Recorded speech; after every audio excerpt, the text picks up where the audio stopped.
You know, millennials are way too nostalgic. They need this segment. Millennials have problems. The feeling that the people watching have right now, anticipating this segment, is palpable. We need to get over the nostalgia and create a future. We're building up the hype for this nostalgia section. It's fine. So we're going to go and look at all of the... Josh and I wrote down stores that basically don't exist anymore, but that we went to as kids. Stores from like the 80s and 90s that don't exist anymore, but that, they were in the malls. The first one was Hello Kitty.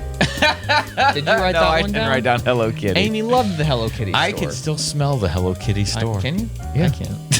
I don't know. What did they sell in the Hello Kitty store? Hello Kitty memorabilia. Yeah. And you know, it went around recently that Hello Kitty is not actually a cat. Hello Kitty is a little girl. What?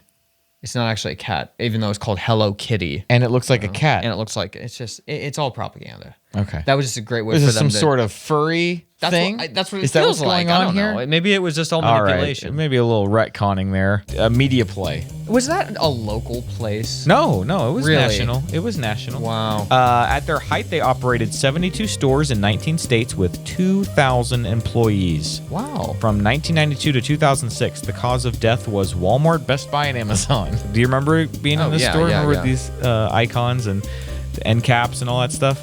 Man, it's crazy. That store was just jam-packed with stuff. I know. There were like whole sections for movies, and then there was like a music section, book section. I mean, it had a lot of everything. When CDs were at their height and there was like software, like that you bought in like the big packages. You remember the big boxes of software, and then the actual case the box just had like a CD case in it? Yeah. That was it. My next one is a store that actually still exists. You can find, but Journeys. Oh yeah. And they gave you the foot stickers, and you'd collect them, and you'd put them on your random things, your dresser. Yeah, I remember your skateboard. That. And they sold like shirts and shoes and stuff. Yeah. Mainly shoes. They still exist. Okay. Yeah. But it's like there's just, I think we have one store here in Nashville. It's definitely not as prevalent as it used to be. No, but Journeys was extremely popular back in the day. Yeah. Did you like going into Journeys as a kid? No, I liked the stickers though. So I just go in and get the sticker from the guy, and I'd leave. Circuit City, Jordan. Do you remember Circuit City? Yes. They had such a classic building. I could only find one video of Circuit City, and it was during like their going out of business sale. Oh. So you can't really see it super well. But yeah, a lot of electronics and CDs and stuff like that. It was very similar to what Best Buy is now, and I'm pretty sure that's kind of what. So Best Buy has pretty much completely taken over that market. Well, I don't think Best Buy is going to last much longer either. But I read that Circuit City actually had the opportunity to buy Best Buy for $30 million in 1988. Didn't do it, and then they put them out of business. Wow. Best Buy is just like one big Apple store.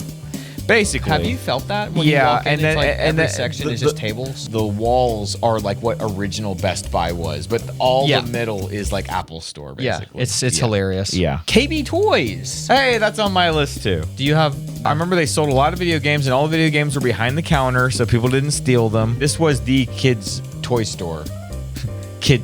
That was a differentiation you didn't have to make back then. A kids' toy store. Now you have. That's right. Now you have toy stores that the millennials go to buy their nostalgic toys and stuff like Books that. A Million. Like Books A Million, yeah. Walden Bookstore. Walden Books. Oh wow, yeah. They had like this cool entrance. It was like a circle that kids could like. It was like a tunnel that kids could crawl. It was through genius because store. the kids always ran in there, and then the parents were like, "Okay, we'll go in that store." Exactly. And then you're sucked into there for like an hour. Yeah. So many books. That store in Hickory Hollow Mall is the one that I think of the most when I think about when Phantom Menace came out. So around 1998, 1999, because they had all the books and all the hype books. That store was only there for probably like 5 years. And then it was gone. Yeah. Funcoland. Do you remember Funcoland? Yeah, I was going to put that on the list. I didn't know if that was actually like a store that was statewide. Do you remember? Okay, so Funcoland was outside of Hickory Hollow Mall. Yeah, I know where it is. But do you remember in Hickory Hollow Mall, there was that other video game store called Babbage's? No. Like over on the side of the mall we didn't go to very often, the Sears side. Babbage's and Funcoland merged and started GameStop. Oh, so Funcoland is still alive? Yeah, that's good. Babbage's sold new stuff. Funcoland sold the used stuff. So they merged and became GameStop, where you bought new and used things. That's cool. Isn't that interesting? And GameStop's doing okay? I mean, it seems like they're not doing so great. Not really. What's going to happen if GameStop goes out? They're the only game. Yeah, I don't know how we're gonna trade our games anymore. That's gonna be a real Something else got to pop up. I don't know. The video game makers would love for GameStop to die because they would love to just sell everything digitally. One, because it's cheaper for them, but then two, you can't trade that stuff in. You know what I mean? You can't buy a used digital copy of something. So they're going to make more money. That's true. Or what they're really going to do is encourage more pirating. Actually. And I remember Funcoland, this was a place, like when this was popular, it was mostly like NES and Super NES used games. And they had these big sheets with all the games and how much you got if you traded each one of those games. Oh, really? Mm-hmm. Yeah, it was a big wasn't old printed enough sheet. to do that, so I just went in with you guys. Yeah, I remember going in and trading games every once in a while. But I love that place. Another place that I just remember the smell of is that musty old game cartridge.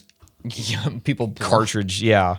Oh, it's so funny. I loved Funcoland. I was very sad when it was gone. Jordan, did you know that there is still a Blockbuster?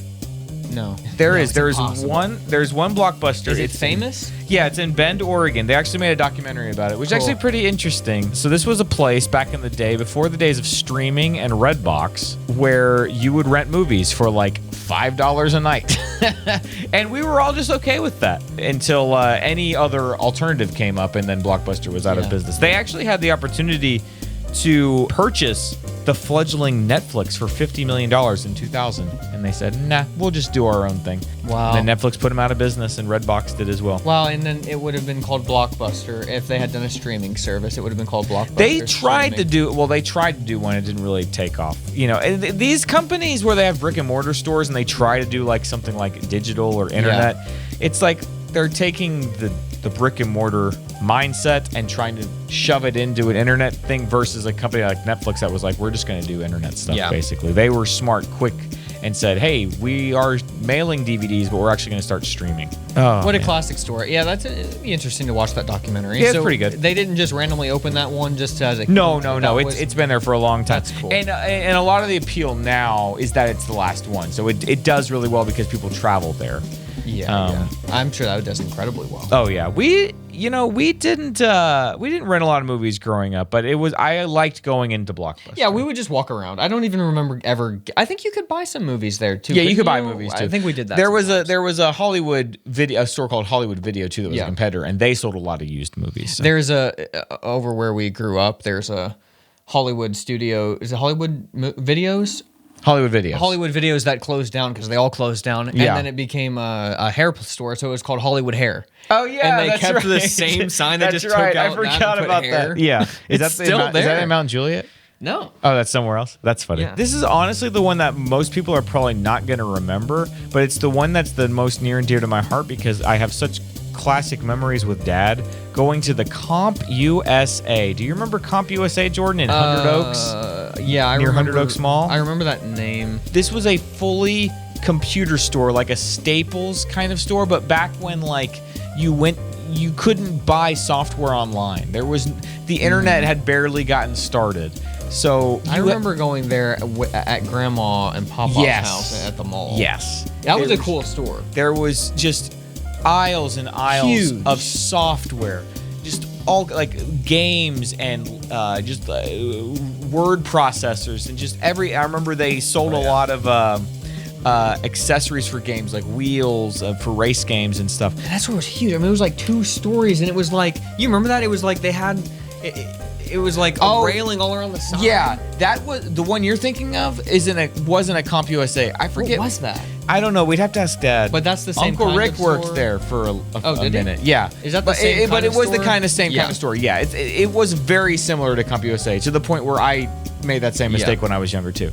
But That's funny. And I have a nostalgia for that store too. But it was just it was like right when computers sort of became cheap enough that people could buy them, and so there was just this flood of just software and all kinds of excitement for computers. So there were all these computer stores, and Comp USA was the coolest one. Mm-hmm. And so I just remember going there and just looking. It was just it felt like limitless possibility of like, man, these are all the things we can do on our computer. Yeah. It was so cool. And we would get like Magic School Bus learning games, and man, I'm so glad that Dad got a computer and that we Yeah. got to do that. That was fun. And that, like, grandma had a computer too, Yeah. and we would go over there. Math and blasters. Math blasters. Yeah, but Grandma Taylor as well. We would play. Oh, yeah. We would play Wheel of Fortune and Family Feud. Family Feud. Yeah. Just go in the back room. Oh, good times. Good times. Does that feel good, or do you feel a little emptier inside? More empty. It's a good empty. It's a good empty.